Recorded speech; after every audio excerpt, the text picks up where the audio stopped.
අද අපි ඔයාලව අපේ පාර්ට් ටයිම් ජොබ් වලට එක්කයි යනවා. බලන්න ඉන්න මොකද වෙන්නේ කියලා. तुझे कितना चाहें और हम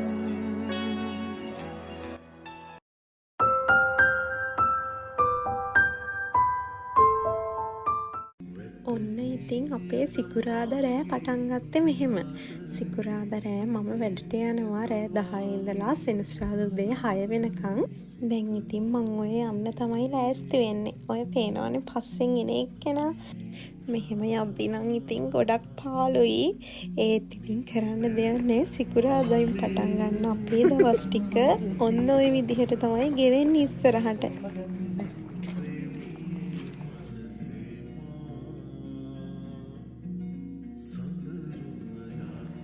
සරණයි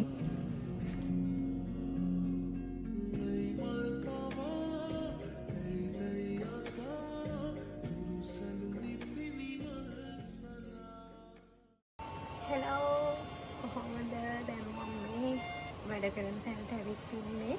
හැමෝම දන්නවා ඇති ජපානයේ ඉන්න අය නම් මේ 7-11 එකක් දැන් වෙලාවරේ 10යි 10 ඉඳලා උදේ 6 වෙනකන් shift එක තියෙන්නේ. පුළුවන් වෙලාවට පුළුවන් දේවල් ටික පෙන්වන්නම් ඔයාලා එක්ක ෂෙයා කරගන්නම්. මේ තියෙන්නේ 7-11 එකේ ෆ්‍රිජ් එක. ඕක ඇතුලේ තමයි මම දැන් වැඩ කරන්නේ. ඔය තියෙන බීම ටික අපි ඔය ඔතන පේන රාක්ක වලින් අරන් ඉස්සරහට දාන්න ඕනේ කස්ටමර්ස්ලට ගන්න ලේසි වෙන්න. ඒක තමයි මම 12 වෙනකන් කරන්නේ මේකේ. प्यार हमको भी है प्यार तुमको भी है तो ये क्या सिलसिले हो गए बेवफा ඉතින් මම එතන වැඩ කරනකම් අපි සුදු මහත්තයා මෙන්න මෙතෙට වෙලා වැඩ. අපි හෙට උදේම ආයෙ වෙලාවක් නෑ මට ඇවිල්ලා කෑම හදන්න. ඒ නිසා සිකුරාදා රෑට වැඩ ඉවර වෙලා ඇවිල්ලා ඉතින් කෑම වෙනවා යා අපි දෙන්නටම. එතකොට මං හෙට උදේ ආවිත් ලෑස්ති වෙලා ඔහොමම පැයක්වත් නැහැ 7ට අපි ගෙදරින් යන්න ඕනේ. ඉතින් ඒ හින්දා කෑම හදලා එයා කෑම බෙදලා එහෙම තියලා ලෑස්ති කරලා තියෙනවා. ඉතින් ඒක මට සෑහෙන්න ලේසි. හැමදාම එහෙම වෙන්නේ. මම වැඩදාට ගොඩක් උදව් කරනවා, ගෙවල් අස් කරනවා. बेवफा हम नहीं बेवफा तुम नहीं तो क्यों මම දැන් මේ ඉන්ටර්වල් එකට ආවා. වෙලාව පාන්දර 3යි. දැන් නම් නිදිත් මතයි පේනවනේ ඇස් දෙක. මම වැඩ ඉවර වෙලා මේ ගෙදර එන ගමන්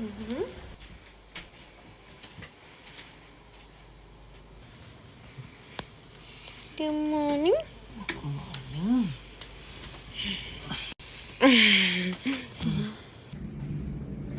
අපි දැන් මේ යන්නේ අනිත් ජොබ් එකට. ඒකම ඔව් මගේ ඇස් දෙක ඉදින් ඉඳලා තියෙනවානේ.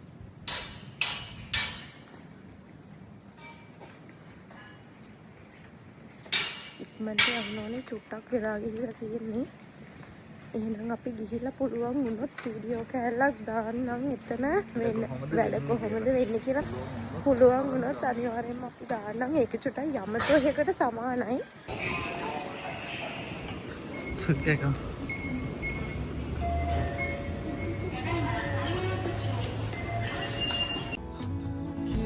मेरे पालू किरानु बलगदी तेनुने मटनम पालू गहयो नतुआलू बगे निसी परिदी मटनम ने हुबे अडु पालू मेदू गमने मगे देते वेलिना पाए सरिसना एक वेला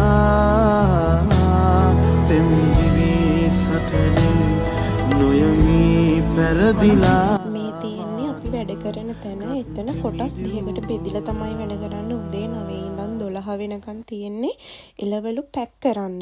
ඒක ඉවර වෙලා අපි මෙතනට 12ට එනවා. මෙතන තියෙන්නේ ඔය පැක් කරපු එළවලු එක එක සුපර් මාකට් වලට බෙදලා දාන එක.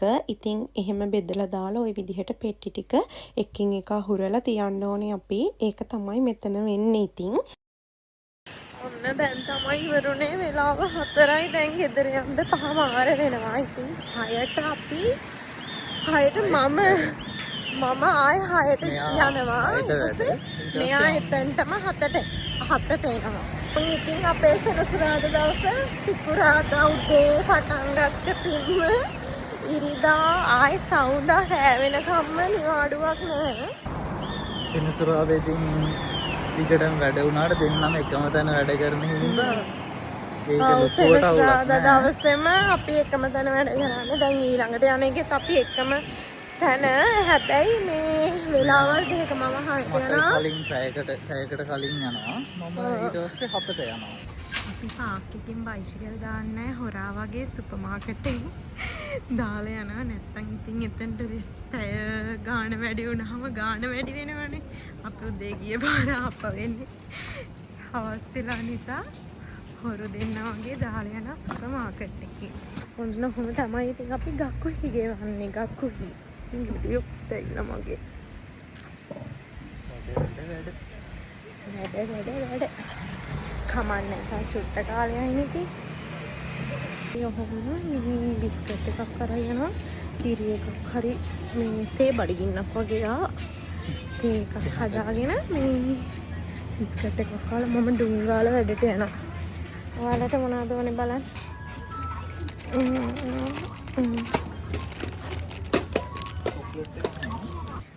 ඔයාලට පේනවද අහසේ ලස්සන?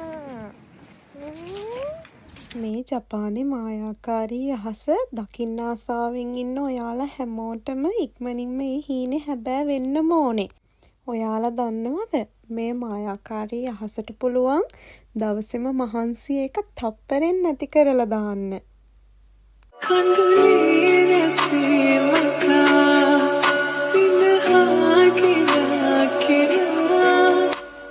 කලින් කියපු මායාකාරී අහසට සමානයි ඔය දැන් මගේ ළඟින් ඉන්න කෙනා. මොකද මට එයා ළඟින් ඉන්නවා නම් මට පුළුවන් ඕනි තරම් මහන්සි වෙන්න. ඉතින් ඒ මහන්සිය නිවන්න පුළුවන් කෙනා තමයි ඔය ඉන්නේ මගේ ළඟින්. මේ තියෙන්නේ ඇඳුම ලොකු ඇඳුමක් නෑ. ඉතින් මේ ටී-ෂර්ට් එක විතරයි යටට ඕන කලිසමක් ඇඳලා යන්න පුළුවන්. එහෙනම් ඉතින් මම යනවා බියර් හදන්න. මේ තියෙන්නේ අපි දෙන්නම වැඩ කරන රෙස්ටෝරන්ට් එක. ඔතන කොටස් කීපයකට බෙදිලා මෙයා වැඩ කරන්නේ කිචන් එකේ, මම වැඩ කරන්නේ බියර් දාන තැන. ඔය තියෙන්නේ ඔතන ඉස්සරහා, ඔය තියෙන්නේ මම වැඩ කරන තැන මෙතන. මම දැන් අනිත් වැඩ කරන තැනට ආවා 7-Eleven එකට. ඒ කියන්නේ කන්වීනියන්ස් ස්ටෝර් එකට. අරකේ වැඩ ඔහොම ඉවර වුණා 9:00ට. දැන් 9:45යි. මං ආවා එතනට. අර යනවා තාම වැඩ. අපි බලමු මේ පැත්ත බලයිද කියලා. ළමයා පාරටම වැඩ. අපි බලමු දැන් මෙයා තාම දන්නේ නැහැ මම වැඩ ඉවරයි කියලා.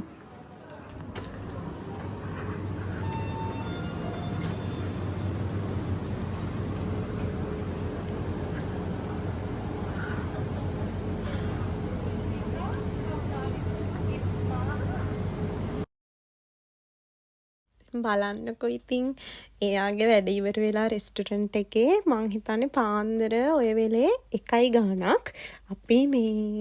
අපිට එතකොට කන්වීනියන්ස් ස්ටෝර් එක ඇතුලේ චුට්ටක් ෆ්‍රී. ඒ කියන්නේ කස්ටමර්ස්ලා ගොඩක් නැහැ. මෙයා ඇවිල්ලා ඉතින් මම දන්නෙත් නැහැ එතනට ඇවිල්ලා. හැමදාම එනවා ඉවර වෙත්. ඒත් මං හිතුවේ නෑ මෙච්චර ඉක්මනට ඉවර වෙයි කියලා. සමහර දාට 2 විතර වෙනවා. මට දැන් තව ටිකෙන් ඉන්ටර්වල් හම්බෙනවා. එතකොට අපි දෙන්න ඉතින් එළියට වෙලා චුට්ටක් කතා කර ඉඳලා ඉන්ටර්වල් එක ඉවර වෙනකම් මොන හරි කාලා එයා යනවා. ඉන්ටර්වල් එක ඉවර වෙද්දි මං අහපව මෙතනට එනවා. ඉතින් අපි දෙන්න ඒ කියන්නේ එයා වැඩ නැතුව ගෙදර ඉන්නවා නම් හැමදාම ඔය වෙලාවට ඔහොම තමයි. ඉන්ටර්වල් එකට ඇවිල්ලා මාව බලලා අපි දෙන්න ඉතින් කතා කර ඉඳලා එයා අපහු යනවා. අපි දැන් මේ මට කිව්කේ හම්බුනා මේ අපේ චුට්ටක් එළිය වෙලා ඉඳලා මට අද හරිම අමාරුයි. ඒක මම පොඩ්ඩක් යනවා නිදා ගන්න. චුට්ට වෙලාවක් නිදා ගන්නවා. අපි තාම ඉන්නේ මෙයා වැඩ කරන තැන ඉස්සරහා. 7 එක ඉස්සරහයි. කොයි තරම් බිසි වුණත් අපි දෙන්න වෙනුවෙන් ඉන්න පුංචිම මොහොතක් හරි මේ විදිහට අපි දෙන්න හොයා ගන්නවමයි. අපිට කියන්න ඕනේ උනේ මේ වීඩියෝ එකෙන් ඇත්තටම ජපානයේ ස්ටුඩන්ට් ලයිෆ් එක අමාරුයි තමයි. හැබැයි කරන්න බැරි නෑ. මේ දවස්වල සෝෂල් මීඩියා වල කතා ප්‍රධාන කරනවා මාතෘකාව තමයි ජපානේ. ඉතින් ජපානෙට එන්න එපා. අරකයි මේකයි. තමන් ගැන තමන් දන්නවා නම්, තමන් ගැන තමන් විශ්වාස කරනවා නම් එහෙම කට්ටක් කාගෙන ඉන්න පුළුවන් නම් අපි දැන් මේ මෙහෙම ඇත්තටම ජොබ් 2-3ක් කරන්න මූලිකම හේතුව අපි දෙන්නමයි. අපි දෙන්න ජපානට එද්දි හිතුවා 1 රුපියලක්වත් ලංකාවෙන් පුළුවන් තරම් දාගන්න නැතුව අපේ දේවල් මේ කරගන්න අපි දෙන්න try කරනවා. බිඳුවේ ඉඳලා නැගිටිනවා කියලා. ලංකාවෙදී හැමදේම අතට පයට තිබුණට අපිට හිතුණා අපි දෙන්නම ඒ දේවල් අපි දෙන්න විසින්ම මෙහි ඇවිත් ලබා ගන්න ඕනි කියලා අපේ ජීවිතවලට. ඉතින් ඒකමයි මෙච්චර මෙහෙම කට්ටක් තිබ්බ ලොකුම හේතුව. ලංකාවෙන් එද්දී අපේ ගෙදරින් එහෙමනම් කොටින්ම හිතන්නේ නැතුව එද්දී මෙච්චර දෙයක් මේ දෙන්න කරයි කියලා. ඒ කියන්නේ මෙච්චර මේ තරම් කට්ටක් කාගෙන ඉඳී කියලා හිතන්න නැතුව ඇති. හැබැයි ඒගොල්ලොත් මං හිතනවා දැන් සතුටු වෙනවා ඇති අපි එයාලට බරක් වෙන්නේ නැතුව අපි දෙන්න අපේ දේවල් කරගන්න හින්දා අපි මේ පෙන්නුවේ ජපානෙට එන්න එපා හරිම අමාරු. ඒක නෙමෙයි ස්ටුඩන්ට් ලයිෆ් එක මොන රටකුණත් මම දන්න තරමින් අමාරුයි. මේ ජපානය ඇතුළේ ඒ කන කට්ට වගේම අපේ හිතන්නවත් බැරි සුන්දර දේවල් මේ ජපානයේ අපි අත්විඳලා තියෙනවා. ඇත්තටම මේ අවුරුදු දෙකට අපි දෙන්න වෙනුවෙන් අපි කරගත්ත දේවල් ලංකාවේ හිටියනම් මම දන්නවා ඒක කරගන්න වෙන්නේ නැහැ අපිට. දැන් අපි අපේ ජීවිතය ගැන වගකීමක් අරගෙන ඒ දේවල් කරන්න ලස්සනට ඇත්තටම එයාත් ලොකු කෙනෙක් වගේ මාව බලා ගන්නවා. ඉතින් හැම වෙලාවෙම ගොඩක් ඇත්තටම තාත්තා කෙනෙක් වගේ මාව බලා ගන්නවා. ඒත් ඉතින් ඕන තරම් මහන්සි වෙන්න පුළුවන්. ඊට දෙවෙනි නෑ. ගෙදර කෑව වගේම හැම වෙලේම රසට කන්නද බොන්නද ඒ හැම දේම ඉඳලා ආය අඳින ඇඳුමේ ඉඳලම මට ලෑස්ති කරලා දෙනවා. ඉතින් එහෙනම් අපි අදට ගිහින් එන්නම්. අපේ ඊළඟ වීඩියෝ එකෙන් අපි ඔයාලව හම්බෙන්නම්. අපිත් එක්ක එකතු වෙන්න.